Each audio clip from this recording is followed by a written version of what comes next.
സംസ്ഥാനത്ത് ഭാഗിക വൈദ്യുതി നിയന്ത്രണം ഇന്നും തുടരും. വൈകുന്നേരം 7 മണി മുതലാണ് നിയന്ത്രണം.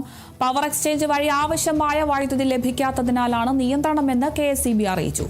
സംസ്ഥാനത്ത് തുടർച്ചയായ 3ാം തവണയാണ് നിയന്ത്രണം ഏർപ്പെടുത്തുന്നത്.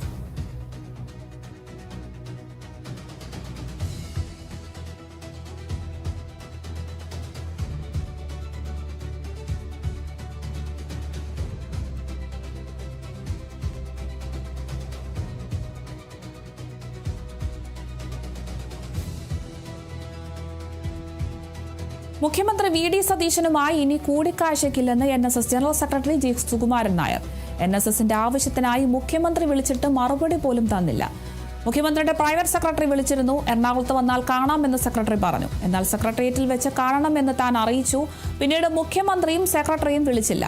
മുൻപ് മുഖ്യമന്ത്രിയായിരുന്ന പിണറായി വിജയനെ വിളിച്ചാൽ തിരക്കില്ലെങ്കിൽ അപ്പോൾ സംസാരിക്കും, അല്ലെങ്കിൽ തിരിച്ചു വിളിച്ചിരുന്നു. ഇനി VD സതീശനെ കാണാൻ താല്പര്യമില്ല. ഒരിക്കലും ഇത്തരത്തിലൊരു അനുഭവം NSSന് ഉണ്ടായിട്ടില്ലെന്നും സുകുമാരൻ നായർ പറഞ്ഞു.